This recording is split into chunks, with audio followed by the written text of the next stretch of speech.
Arestado ang isang itinuturing na high-value individual matapos makumpiska ang tinatayang 408,000 pisong halaga ng hinihinalang shabu sa pagpapatupad ng search warrant sa Habitat, Kalaanan, Barangay Kanituan, Cagayan de Oro City nitong Agosto 18, taong 2026. Bandang alas 3:15 ng hapon nang isagawa ng mga tauhan ng City Drug Enforcement Unit ng Cagayan de Oro City Police Office, katuwang ang City Mobile Force Company, ang operasyon sa bisa ng search warrant mula sa Regional Trial Court Branch 17. Naaresto ang suspect na kinilala lamang sa alias na Sander, 25 anyos at residente ng nasabing lugar.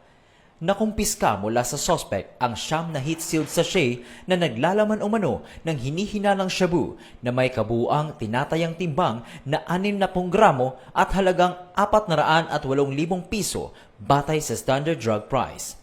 Na-recover din ang isang digital weighing scale at isang itim na pouch. Ayon sa inisyal na investigasyon, unang beses umanong nasasangkot sa illegal na droga ang suspect. Dati umano itong truck driver, ngunit dahil sa kawalan ng permanenteng trabaho, sinasabing napasok sa illegal na kalakalan ng droga.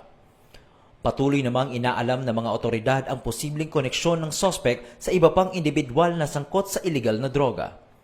Nasa kustodiya na ng CDEO Kokpo ang suspect para sa dokumentasyon at kaukulang disposisyon. Inihahanda ang kasong paglabag sa Section 11, Article 2 ng Republic Act No. 9165 o Comprehensive Dangerous Drugs Act of 2002.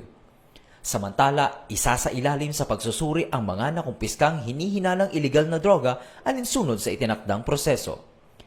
Ayon kay Police Regional Office 10 Regional Director, Police Brigadier General Christopher N. Abrahano, patuloy na paiigtingin ng pulisya ang operasyon laban sa mga high-value individual at iba pang sangkot sa illegal na kalakalan ng droga upang mapanagot ang mga ito sa ilalim ng batas. Ito ang bagong PNP para sa bagong Pilipinas. Serbisyong mabilis, tapat at nararamdaman.